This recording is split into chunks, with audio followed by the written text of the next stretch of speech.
Hey, what's up, guys? I just wanted to come at you with a super chill, wicked chill video. This is the stuff that we live for, you know what I'm saying? This video is about a little story from the other night about that game Bleeding Edge that came out in, I think, 2019, 2020, something like that.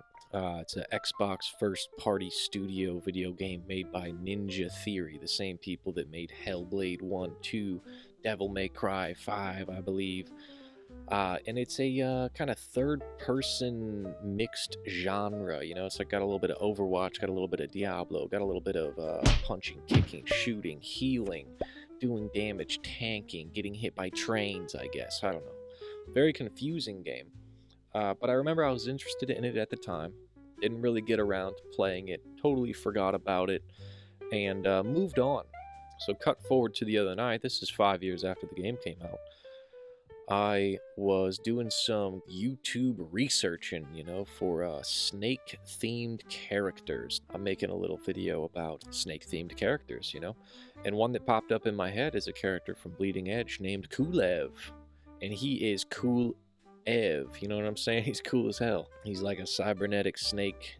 The man's soul got put in a cybernetic snake, and then he basically wrapped around that guy like Weekend at Bernie's, and he's just puppeteering him around like a little crazy psychopath, you know?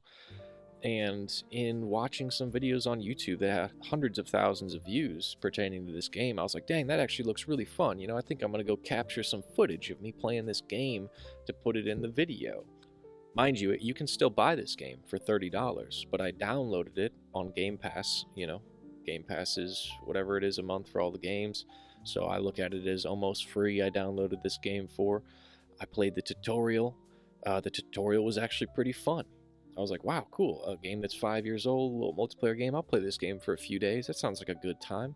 I wonder how many people are playing this game still. Probably at least enough to queue up, right?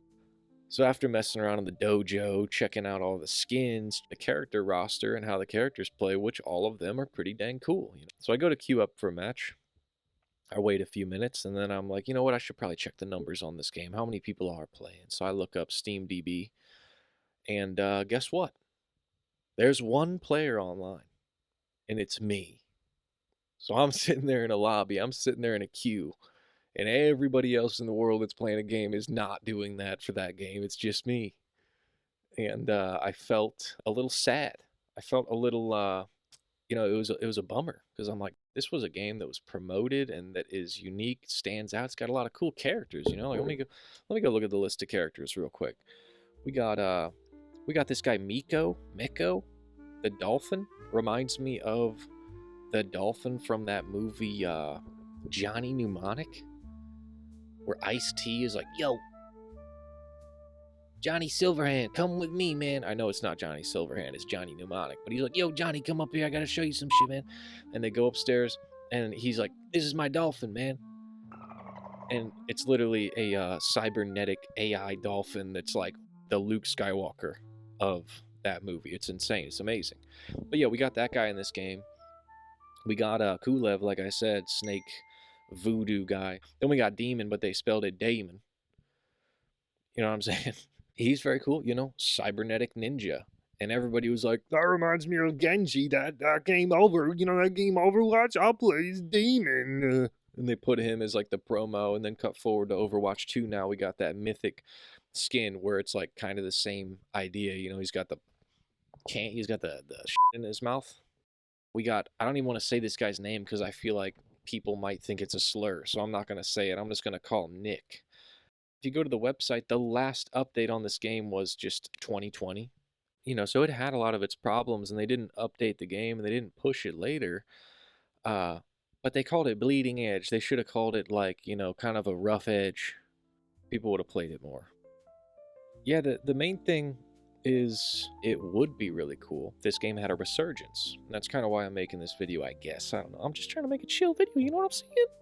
What I was going to say is it would be really cool if Xbox, Ninja Theory, whatever, just decided, you know what, hey, we got $3 trillion, but wouldn't it be cool if we had 3 trillion and maybe another million or two? Dang, that would be sick, brother, and more gamer cred? Because gamer cred's a big thing nowadays. The more gamer cred you got, the more cool you is. That was kind of lame. Let me see.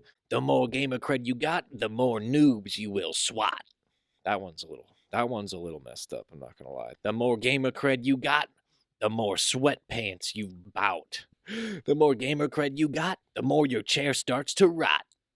Okay, anyway, that's enough of that, dude. And I don't even think that Bleeding Edge would give you gamer cred. It'd more just give you gamer cred because it's a game that's dead now. It's like an artifact. If you were like, yeah, dude, I played the Bleeding Edge, everybody would look at you and be like, dude, you're a god, dude. You're a god, dude. Come on, dude. Dude. Please tell me about the Bleeding Edge. I can't, man. It's too dark. I can't. Hurts my soul to even think about it because it's dead now. People can hypothetically go to Steam, buy this game for $30, and then hit the queue and sit there for 30 years. That's insane. That seems like it shouldn't be legal, but I guess it is. But if they decided, hey, we're going to launch this game free to play, guys, re-release, new maps, new characters, updated mechanics, updated skins, updated freaking crazy rockers, dude. Updated freaking giant dude with big belly rolling around, dude. Updated Kulov snaking around, dude. Yo, if they did that, more characters, more maps, more fun. Come on. Hopefully they do something like that. I will say there was a little bit of a synchronicity the other day because I was thinking about this game. I was thinking about Kulev. I've been gathering all these snake vids, and I'm scrolling through a gaming website that I don't want to name IGN. I know, you call me red-handed. That makes my gamer cred go down. But there was an article, and the thumbnail was the Bleeding Edge game. And the article title was Microsoft and Hellblade developer Ninja Theory built an AI called Muse, designed to generate ideas for a game's design. That sounds like some bleeding edge tech. They used this technology on the game Bleeding Edge, a game that they're not doing anything with, right? It says they're kind of using AI agents to predict what possibilities there are for certain games that are in development. I feel like it's just so disrespectful to the Ninja Theory devs. Microsoft being like, hey, guys, you know that game that you had that failed, that nobody's playing anymore except that one guy in the Midwest? I think we're gonna use this new AI to see if we can figure out how to actually make that thing work. And they're just like, Okay. I don't mean to be rude. It is just crazy that that's kind of the case here. The main thing is just, hopefully they do somewhat of a relaunch. It would be really cool if some big streamers out, or whomever else, I don't know, if they just played Bleeding Edge for like literally 3 minutes and were like, good game, good game. It was pretty good game. Pretty good game, yeah. Okay, anyway, I think I'm gonna go with this. They did that for like 2 seconds, and then the game got like, I don't know, 400, 500 players, and then we could just run it up for like a day or something. Sounds pretty fun. And then lay it to rest again, let the phoenix rise from the ashes, let it fly for a second, clip its wings, bury it back in the ground where it deserves to be, man. I'm just kidding. I don't think it deserves to be there. I seriously expected people to be playing it still. Steel? Stale? Hey, that's not my style. You know that new character in Overwatch, the one who's Scottish? And in the trailer, he's like, that's not my style.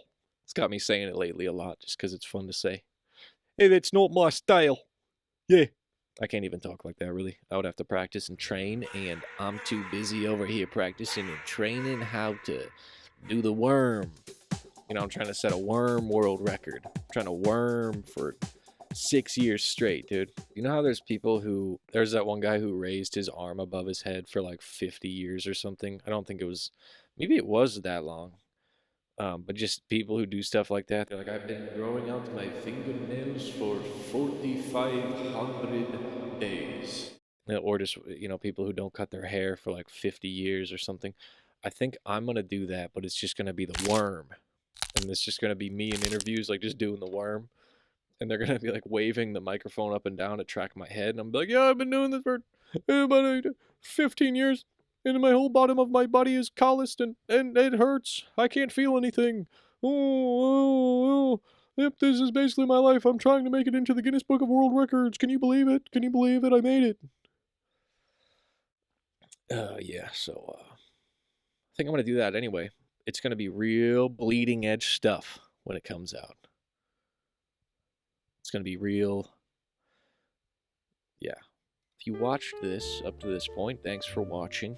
You know, check it out next time. I'm probably gonna post more videos like this, just kind of, you know, sharing a little bit of my universe just for fun, because it's a good old time, good old fashioned time. Yeah, check it out when it comes out. Give it a subscribe, baby. See you later.